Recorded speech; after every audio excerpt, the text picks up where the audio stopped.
తెలంగాణ ప్రియతమ ముఖ్యమంత్రి యనమల రేవంత్ రెడ్డి గారికి క్షత్రియ బంధుమిత్రుల తరపున మా హృదయపూర్వక స్వాగతం, సుస్వాగతం.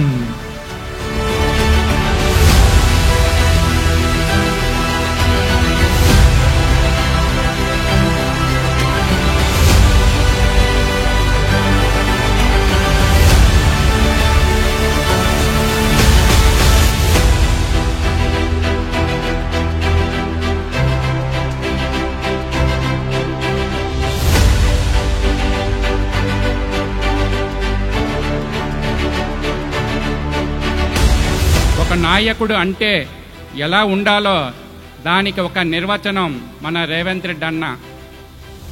ఒంటరిగా పోరాడి వారి రాజకీయ పార్టీని ఈరోజు అగ్రభాగాన నిలబెట్టిన మన ప్రియతమ ముఖ్యమంత్రి వర్యులకు మా క్షత్రియ సమాజము తరపున మీకు హృదయపూర్వక శుభాకాంక్షలు సార్. ఇప్పుడు మన సభను ఉద్దేశించి శ్రీనివాస్ వర్మ గారిని ప్రసంగించవలసిందిగా కోరుతున్నాం.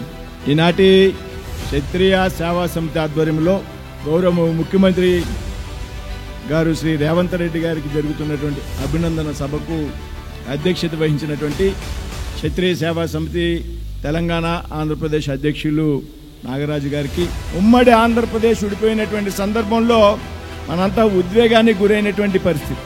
ఆ సందర్భంలో మనం అంతా అనుకున్నాం, రాష్ట్రం భౌగోళికంగా విడిపోయిందే కానీ మన మనసులు విడిపోలేదు, మానసికంగా మనం ఎప్పటికీ కలిపే ఉంటాం అనేటువంటి ఒక నమ్మకం, విశ్వాసంతో మనం విడిపోయాం.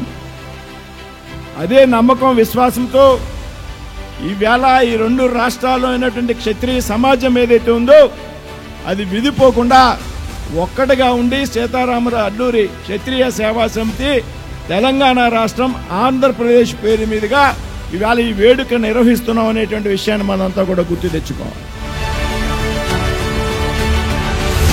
మన సీఎం గారికి ఆవిష్కరించడానికి కర్ణాటక నుంచి వచ్చిన మన బోసరాజు గారిని ఒక 2 మాటలు మాట్లాడుతూ కోరుతున్నాం. రాష్ట్రాన్ని అభివృద్ధి చేయాలి, రాష్ట్రంలో ఉన్న ప్రజలకి సౌలభ్యాలు వదిలేసాలని చెప్పి శ్రీ రేవంత్ రెడ్డి గారు చాలా రాత్రి పగలు పనిచేస్తున్నారు. అనేక సంవత్సరాల నుంచి ఒకే పార్టీలో ఉండడం వలన రేవంత్ రెడ్డి గారు నాకు బాగా సన్నిహితులైనటువంటి నాయకులు. ఆయన ఏ ప్రయత్నం చేసినా ఆ ప్రయత్నాన్ని పూర్తయ్యే వరకు కూడా ఆయన నిద్ర చేయరు. ఆగర సీతారామరాజు గారిని ఒక 2 మాటలు మాట్లాడవలసిందిగా కోరుతున్నాను. నేను కోరేది 2 మాటలు. ఇక్కడ 5 లక్షల జనాభా ఉన్నటువంటి ఈ క్షత్రియాస్లో 50% పీపుల్ బిలో పవర్టీ లైన్, పేదవారు అందరు కూడా ఉన్నారు. మన ప్రెసిడెంట్ గారు కూడా అన్ని విన్నపాలలో చేస్తున్నారు. ఆయన రేవంత్ రెడ్డి గారికి అన్ని విషయాలు తెలుసు, మంచి మనసుతో మనకు సహాయం చేస్తారని కోరుకుంటూ అందరికీ నమస్కారం. మనందరం ఇప్పటి వరకు ఎదురు చూస్తున్న ఈ సన్మానాన్ని అందరూ వీక్షించవలసిందిగా కోరుతున్నాం.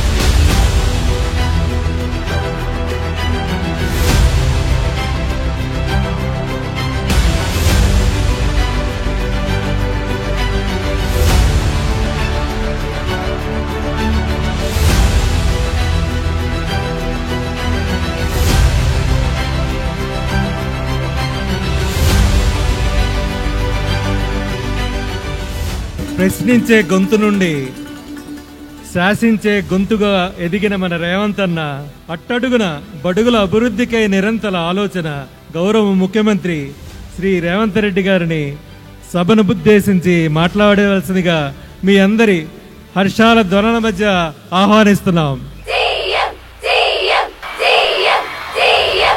వేలాది మంది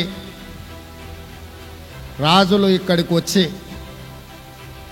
ఆత్మీయ సమ్మేళనం ఏర్పాటు చేసి ఇంత మంచి కార్యక్రమాన్ని ఏర్పాటు చేసినందుకు మనస్ఫూర్తిగా మీకు అందరికీ అభినందనలు తెలియజేస్తున్న మిత్రులారా. వివిధ రంగాలలో రాణించిన ప్రముఖులు చాలామంది వేదిక ముందు వినయంగా కూర్చొని ఉన్నారు. ఇది రాజుల యొక్క గొప్పతనానికి నిదర్శనమని నేను చెప్పదలుచుకున్నా. హైదరాబాదు నిర్మాణంలో, హైదరాబాద్ అభివృద్ధిలో పెద్ద ఎత్తున